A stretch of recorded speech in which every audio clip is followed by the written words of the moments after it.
الحمدللہ وحدہ والصلاة والسلام علی خاتم الانبیاء والمرسلین۔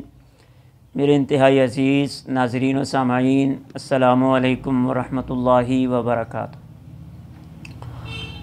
آج کی اس ویڈیو کے اندر میں اپنے سننے اور دیکھنے والوں کو مرگی کے مرض کے بارے میں ایک وظیفہ جو ہے وہ بتاؤں گا، اور اس سے پہلے یہ وضاحت سماعت کر لیجئے کہ ہر وہ دعا اور ہر وہ وظیفہ جائز ہوتا ہے جس میں شرکیہ الفاظ نہ ہوں، جس میں غیر اللہ سے مدد اور استعانت نہ ہو، اور جس میں ایسے الفاظ نہ ہوں کہ جن کا معنی اور مفہوم کوئی نہ جانتا ہو۔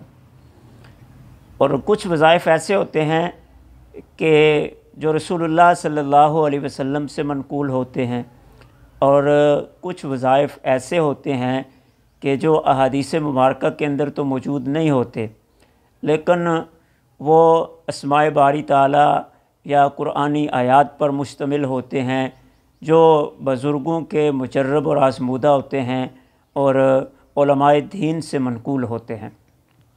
تو ایسے تمام وظائف جو بزرگان دین سے، علماء کرام سے منقول ہوں، اگر ان کا تعلق قرآنی آیات سے ہے، اسماء باری تعالیٰ سے ہے، تو وہ جائز ہوتے ہیں، اور اگر ان میں شرکیہ الفاظ نہیں ہیں، غیر اللہ سے استعانت نہیں ہے، مجہول اس میں الفاظ نہیں ہیں کہ جن کا معنی اور مفہوم کوئی نہیں جانتا، تو ان چیزوں سے وہ پاک ہیں، تو وہ تمام وظائف جائز ہیں۔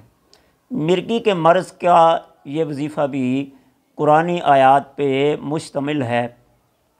اگر کسی بندے کو مرگی کا مرض ہے تو یہ دم اور یہ وظیفہ وہ خود بھی کر سکتا ہے، اور وہ کوئی دوسرا آدمی بھی اس کے لیے کر سکتا ہے۔ وظیفہ یہ ہے، اول آخر ایک دفعہ درود ابراہیمی پڑھنا ہے۔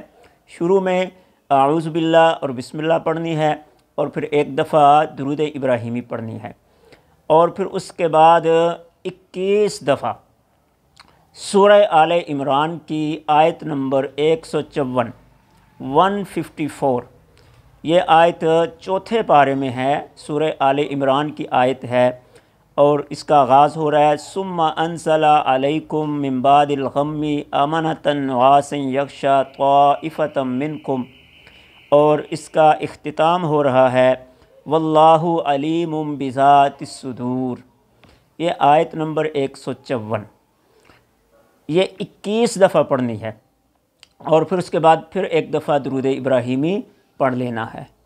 تو یہ پڑھنے کے بعد اپنے بدن پر پھونک لیں، ہاتھوں پر پھونک کر پورے جسم پر کیا ہے مل لیں۔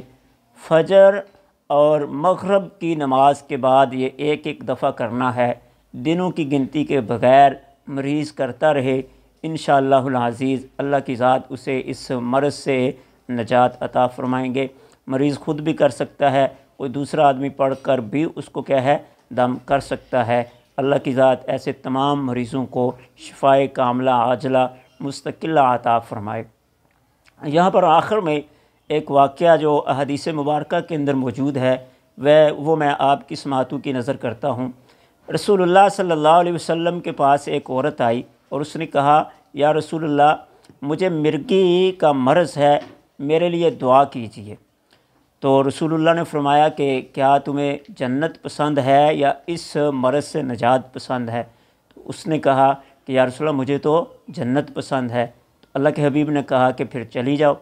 اس نے کہا یا رسول اللہ، پھر میرے لیے اتنی دعا کر دیجئے کہ جب مجھے مرگی کا دورہ پڑے تو میرا جسم جو ہے وہ ننگا نہ ہو، میں بے پردہ نہ ہوں، کیونکہ جب مرگی کا دورہ پڑتا ہے تو انسان کو پھر کچھ پتہ نہیں چلتا، وہ اپنے ہوش و حواس کے اندر نہیں رہتا۔ تو پھر رسول اللہ صلی اللہ علیہ وسلم نے اس کے لیے یہ دعا فرمائی۔